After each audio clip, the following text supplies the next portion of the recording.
여러분 만나서 반갑습니다. 네, 이번 시간에는 전류에 의한 자기장에 대해서 배워보도록 하겠습니다. 전류에 의한 자기장 학습 목표. 전류에 의해 생성되는 자기장을 자침을 이용하여 설명할 수 있다. 앙페르의 오른손 법칙을 이용하여 자기장의 방향을 설명할 수 있다. 두 개의 평행한 직선 도체 사이에 전류가 흐를 때 도체 사이에 작용하는 힘의 크기를 플레밍의 법칙으로 설명할 수 있다. 그래서 오늘 배울 내용들에 관한 내용입니다. 전류가 흐르고 있는 도선 부근에서 자기장은 어떻게 변화하는지 알아보고 이와 관련된 앙페르의 법칙을 알아보자. 전류의 자기작용의 원리.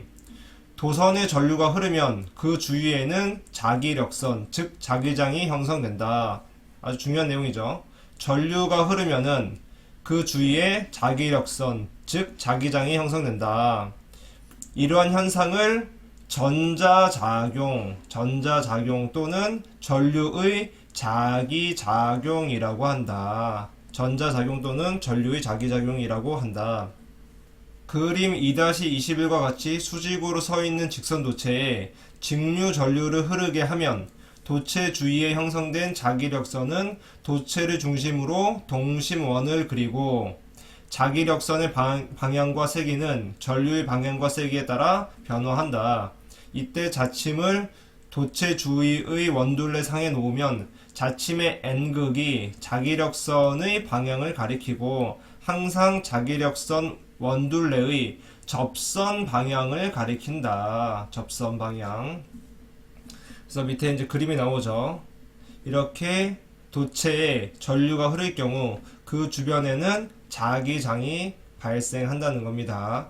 그리고 여기 빨간색의 N극이 이 자기력선의 방향이 되는 거죠. 그래서 앙페르 오르나사 법칙 아직 배우진 않았지만 엄지손가락이 전류라고 했을 때 그 주변에 나머지 손가락이 가리키는 방향이 전류 자기장의 방향입니다. 그래서 오른쪽에 있는 내용 한번 볼까요? 웨르스테드가 발견한 전류의 자기 현상. 덴마크의 물리학자 웨르스테드는 전류가 통하고 있는 도선 부근에서 자침은 남북을 가리키지 않고 전류의 영향을 받는다는 사실을 발견하여 전자작용의 기초를 마련하였다. 원래 이 나침반은 어디를 가리키죠?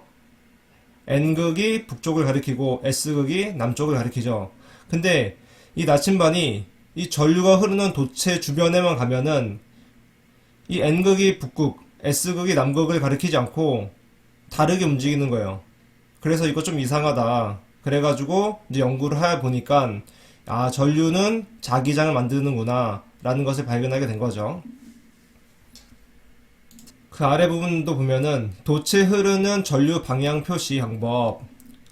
도체의 전류 방향은 전류가 지면을 뚫고 나오는 방향이면 이런 모양, 반대 방향이면 X로 표시한다. 즉, 이 기호가 중요한데 이 점 표시가 뭐냐면 여러분들이 나사를 보면은 나사 뒷면에서 모양이 이렇게 돼 있죠. 근데 나사 앞면을 보면은 끝에 뾰족한 게 이렇게 돼 있을 겁니다. 이렇게 점으로. 즉 나사를 생각하면 되는데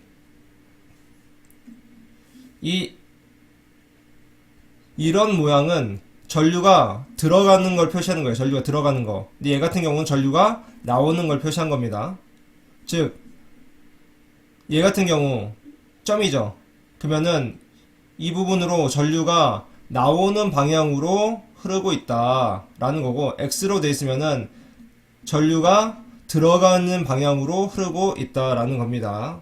특별히 어렵지 않지만 많이 쓰는 기호이기 때문에 꼭 알아둬야 됩니다.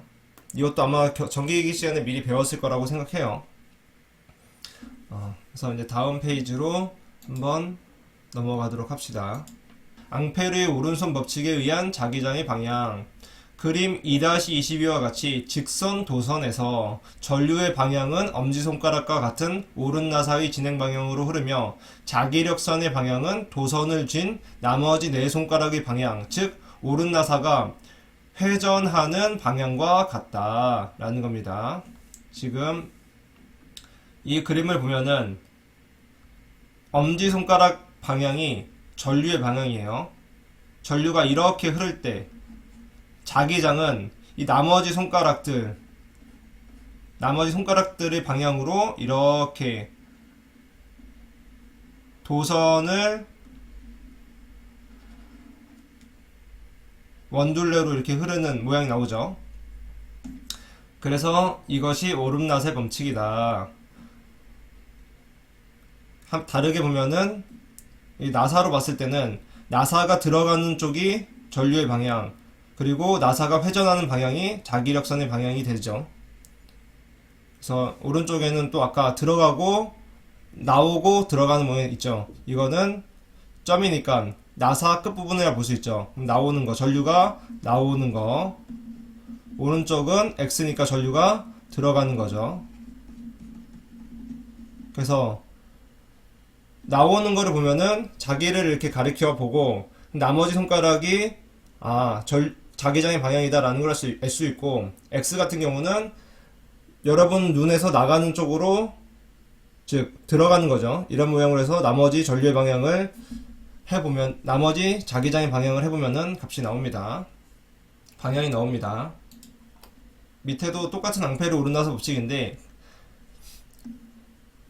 이번에는 원형 도선에서의 앙페르의 오르나사 법칙, 원형 도선에서의 앙페르의 오르나사 법칙을 나타낸 것이다. 직선 도선과 반대로 오른나사가 회전하는 방향으로 전류가 흐르고, 오른나사가 회전하는 방향으로 전류가 흐르고, 오른나사가 진행하는 방향이 자기력선의 방향이다 라는 거죠. 그래서 이번에는 엄지손가락이랑 나머지 손가락들이 아까랑 전류 자기장이 반대예요. 즉, 이 코일 같은 경우는 이렇게 코일의 전류가 지금 이렇게 흐르고 있죠. 이렇게 코일의 전류가 이렇게 흐르고 있을 때 지금 전류의 방향이 이 손가락이 되는 겁니다. 이 손가락들이 전류의 방향이 되는 거예요. 전류가 지금 이런 식으로 흐르고 있으니까. 그리고 이 엄지손가락이 자기장의 방향이 되는 거죠. 그래서 이 나머지 손가락들이 전류의 방향일 경우 이 엄지손가락이 전류의 방향이 된다. 엄지손가락이 자기장의 방향이 된다라는 겁니다. 즉, 전류가 이런 식으로 원을 그리면서 회전을 할 때, 자기장은 이런 방향으로 발생을 한다라는 내용이죠. 그래서 지금 아래 그림을 봐도 왼쪽과 오른쪽의 그림의 차이점은 전류가 이거는 왼쪽 부분이 나오고 이거는 왼쪽 부분에서 들어가는 거죠. 그렇기 때문에 위에 이렇게 평면상으로 봤을 때는 밑에 쪽에서는 전류가 나오고 위에는 들어가니까 실제로 원에서는 뭐 이런 식으로 코일이 감겨져서 전류가 흐르는 거고, 그때 자기장은 이렇게 발생한다는 겁니다. 그리고 오른쪽 같은 경우는 이쪽에 나오는 거니까 이렇게 전류의 방향이 이렇게 되겠죠. 시작이 다르죠. 이럴 경우에 자기장은 이렇게 흐른다는 거예요. 즉, 왼쪽 거는 위에서 위쪽이 들어가는 거죠. 위쪽이 들어가는 거. 여러분도 한번 해보세요. 나머지 엄지손가락을 제외한 나머지 손가락들이 들어가기 때문에 엄지손가락은 자기장의 방향이 되는 거고, 오른쪽 그림 같은 경우는 위쪽 부분이 전류가 나오는 거니까 이 오른손가락은 자기장이 되는 겁니다. 지금 카메라 때문에 여러분들이 보는 거랑 반대가 될 수 있을 것 같은데 여러분들이 직접 해보면은 뭐 이해가 잘 갈 거예요. 다음은 두 개의 평행 도체에 의한 자기장에 대해서 배워보도록 합시다. 앙페르는 그림 2-24와 같이 두 개의 평행한 직선 도체에 흐르는 전류의 방향이 같을 때는 도체 사이에 서로 끌어당기는 힘, 인력이 작용하고, 두 개의 도체에 흐르는 전류의 방향이 서로 반대일 때는 도체 사이에 서로 반발하는 힘, 청력이 작용한다는 사실을 발견하였다. 즉, 이 두 개의 도체에 같은 방향으로 전류가 흐를 때에는 서로 끌어당기는 힘이 발생을 하고, 두 개의 도체에 흐르는 전류가 반대일 경우에는 서로 밀어내는 청력이 발생한다라는 내용입니다. 이제 이 값을 계산하는 게 오른쪽에 나와 있어요. 두 도체에 작용하는 힘의 계산. 공기 중에서 길이 2m인 두 도선이 평행하게 40cm의 간격을 두고서 40cm라면은 몇이죠? 0.4m죠. 각각 2A, 5A의 전류가 같은 방향으로 흐르고 있을 때 이 두 선 사이에 이 두 도선 사이에 단위 길이당 작용하는 힘, 단위 길이당 작용하는 힘이죠. 단위 길이당 작용하는 힘. F는 2 곱하기 10의 마이너스 7승 곱하기 R분의 I1 곱하기 I2입니다. 이거는 왼쪽 밑에 공식으로 나오는데 여기서 미리 배우도록 합시다. 그래서 이 공식을 외워둬야 된다. F는 2 곱하기 10의 마이너스 7승 곱하기 R분의 I1, I2. 그래서 거리에다가는 몇을 집어넣으면 되겠어요? 40cm니까 0.4를 집어넣고 I1은 2A, I2는 5A죠. 따라서 길이 2m인 두 도선에 작용하는 힘, 2m에 작용하는 힘은 위에 게 단위 길이당, 즉 단위 길이당이란 건 1m를 말하는 거예요. 기본 단위. 그러니까 2m인 두 선 사이에 작용하는 힘은 곱하기 1을 해줘야 되겠죠. 2 곱하기 10의 마이너스 7승 곱하기 0.4 분의 2 곱하기 5 해서 이런 결과가 나온 거에다가 곱하기 2를 해주면 최종 값이 나온다라는 겁니다. 그래서 방금 했던 내용이 여기 나와 있어요. 공식. 다음으로 도체가 자기장에서 받는 힘. 자기장이 존재하는 공간에 평행사변형 도선을 설치하고 직류 전류를 흐르게 하면 전류에 의해 만들어진 자기장과 자석에 의한 자기장에 의해 도선 A, B 변에서는 서로 반대되는 힘이 발생한다. 이와 같은 자기장의 힘으로 전동기가 회전하게 된다. 전동기면 모터를 말하는 거죠. 모터. 그림 2-25는 플레밍의 왼손 법칙과 이를 적용한 직류 전동기 원리를 나타낸 것이다. 그래서 플레밍 왼손 법칙에 대한 설명이 나오는데 전동기의 회전 원리와 관계가 깊다. 이 법칙을 이용하여 도체가 자기장에서 받는 힘의 방향을 알 수 있다.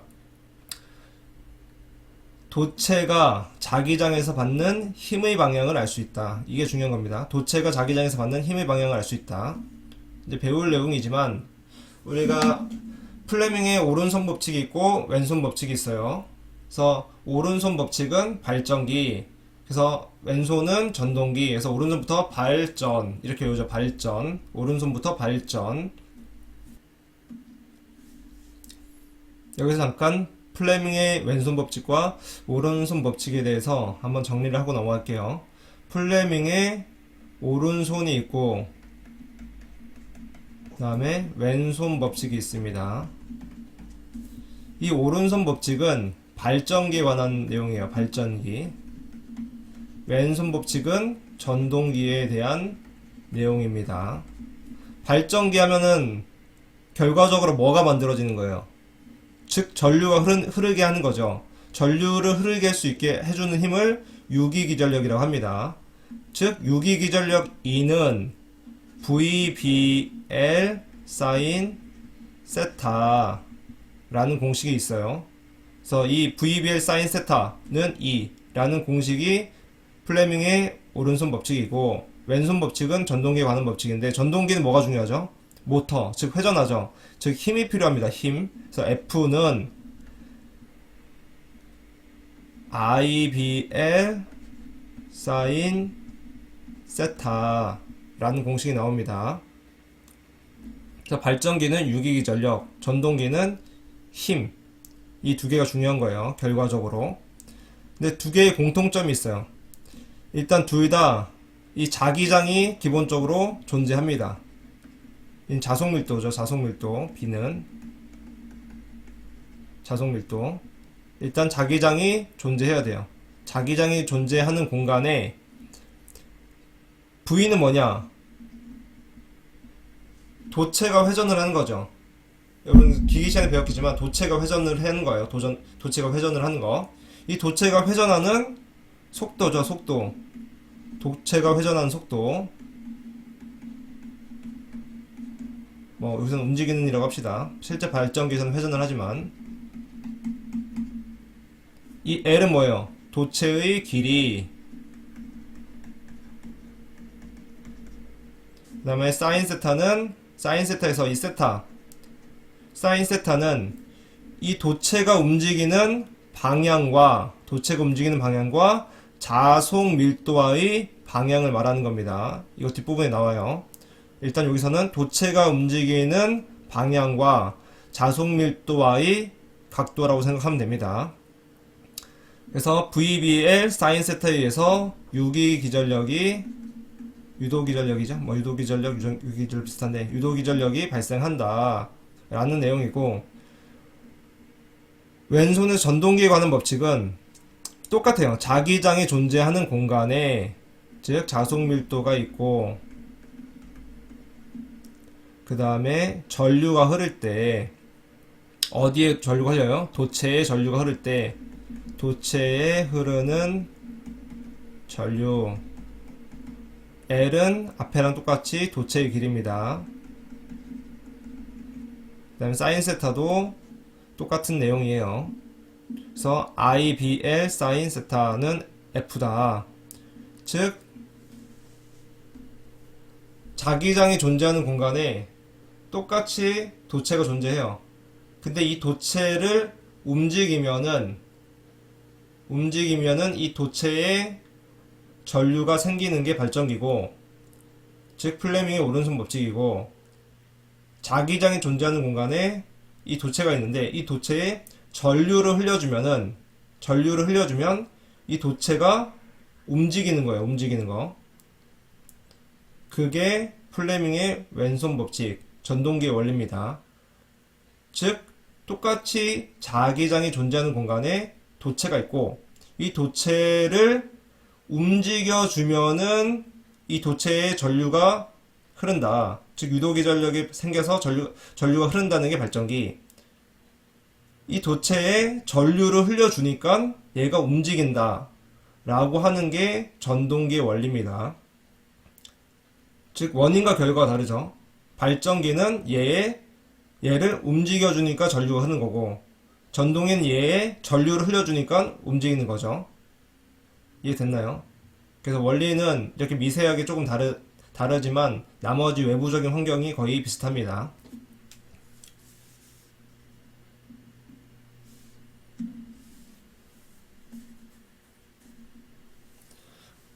그림 2-25와 같이 왼손의 엄지손가락, 집게손가락, 가운데 손가락을 서로 수직으로 펴면 힘의 방향을 알 수 있다. 가운데 손가락을 전류 I의 방향으로 향하게 하고 집게손가락은 자기장 B의 방향으로 향하게 하면 엄지손가락은 도체가 자기장에서 받는 힘 F의 방향이 된다. 이를 플레밍의 왼손 법칙이라고 하며 직류 전동기 등에 적용된다.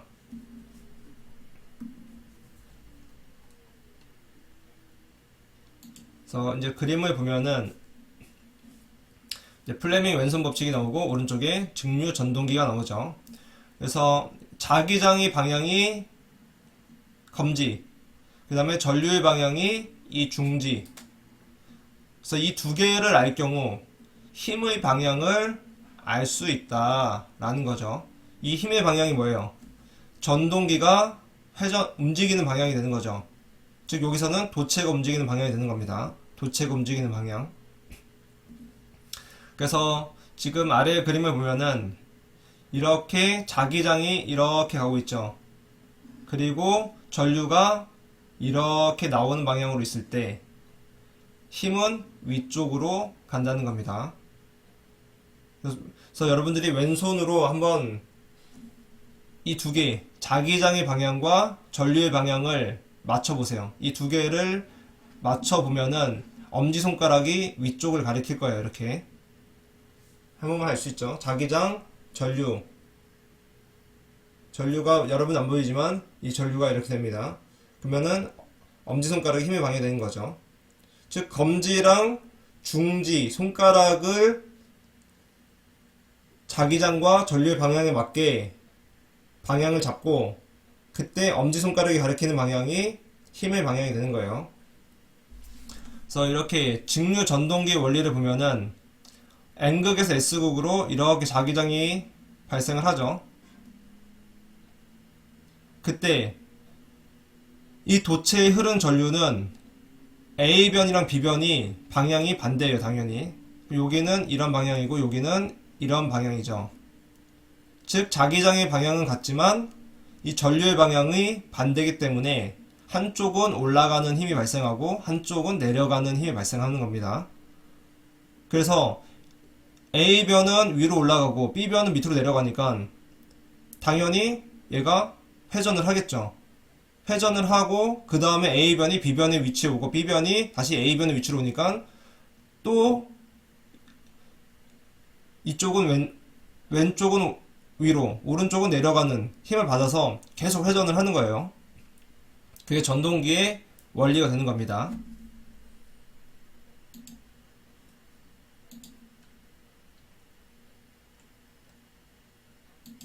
그림 2-26A와 같이 자속 밀도 B 웨버 퍼 미터 제곱인 자기장 내에 전류가 I 암페어이고 길이가 L 미터인 도체가 자기장과 수직으로 놓여 있을 때 받는 힘의 크기 F는 다음과 같다. F는 BIL이죠. 그 다음에 또한 그림 2-26과 같이 도체가 자기장의 방향과 각을 이루는 경우 힘의 크기는 BIL 사인 세타 라고 한다. 그래서 뭐 외우는 거는 어떻게 외우는지 상관이 없어요. 근데 쌤은 그냥 뭐 IBL 사인 세타 이게 입에 더 잘 붙어서 IBL 사인 세타 이렇게 외우는데 뭐 여러분들이 뭐 BIL 사인 세타라고 외워도 어차피 똑같은 거니까 상관이 없습니다. 책마다 다 달라요. 쌤이 본 책들은 IBL 사인 세타라고 하는 게 더 많았고 쌤 입에는 이게 더 잘 붙어서 그냥 그렇게 외우는 겁니다. 그리고 여기서 이제 여기서 사인 세타의 의미에 대해서 한번 알아볼게요. 사인 세타의 의미. 이쪽의 그림을 보면은 좀 더 이해하기 쉬운데 일단 이 부분을 한번 봅시다. 이쪽 부분을 한번 봅시다. 이쪽 부분은 지금 쌤이 좀 더 평면으로 그려보면은 도체가 이런 위치에 와 있죠. 이런 위치. 그리고 전류가 나오는 거니까 점으로 이렇게 표시를 해줄 수 있을 거예요. 점. X가 아니라. 오른쪽은 들어가는 부분이니까 이렇게 표시를 해줄 수 있죠. 그러면 지금 자기장이 이렇게 흐르고 있는데 자기장이 이렇게 흐르고 있는데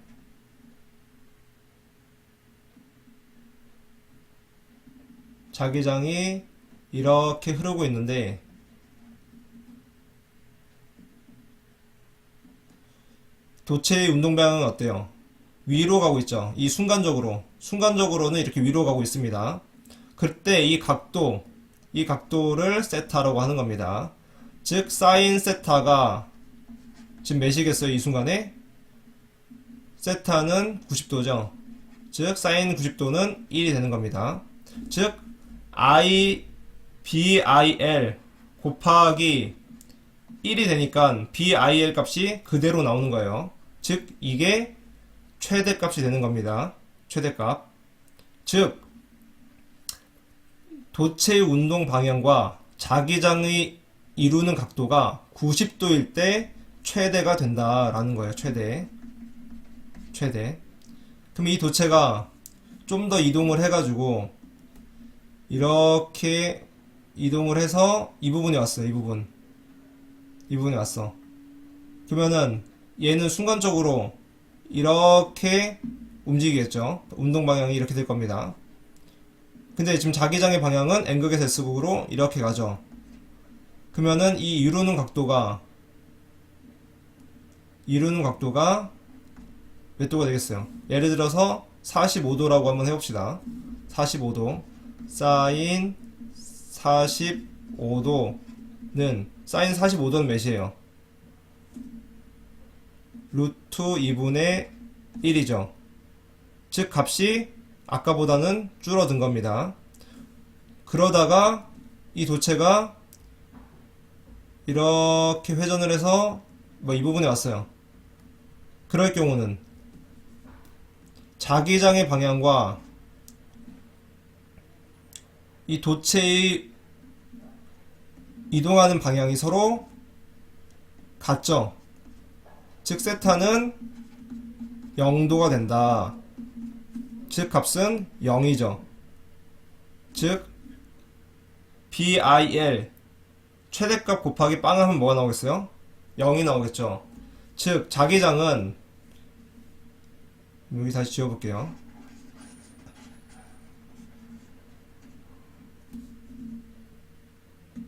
즉 도체가 여기서부터 이렇게 회전을 한다고 했을 때, 이렇게 한 바퀴 돈다고 했을 때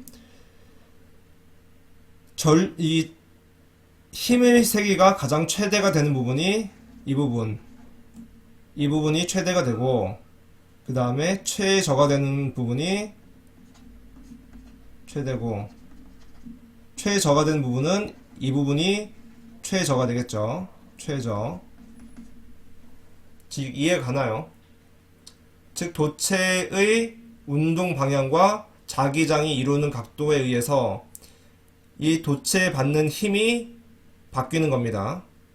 즉 이쪽 부분에서 최대의 힘을 받고 이쪽 부분에서는 힘이 빵이다 라는 거예요. 근데 힘이 빵이지만 관성이 있잖아. 관성이 있고 이 찰나의 순간에 0이기 때문에 멈추진 않고 계속 회전을 하겠죠. 전동기가. 네, 그런 원리고, 이게 발전기에서도 그대로 사용되는 겁니다. 발전기에서도 이 부분에서 전류가 가장 많이 만들어진다. 즉 유기기 전력이 가장 크다. 그리고 이 부분에서 유기기 전력이 가장 작다라는 이야기입니다. 그래서 이 내용 중요하기 때문에 잘 기억해 두길 바랍니다. 그럼 이번 시간 수업은 여기서 마치도록 하겠습니다. 수고했습니다.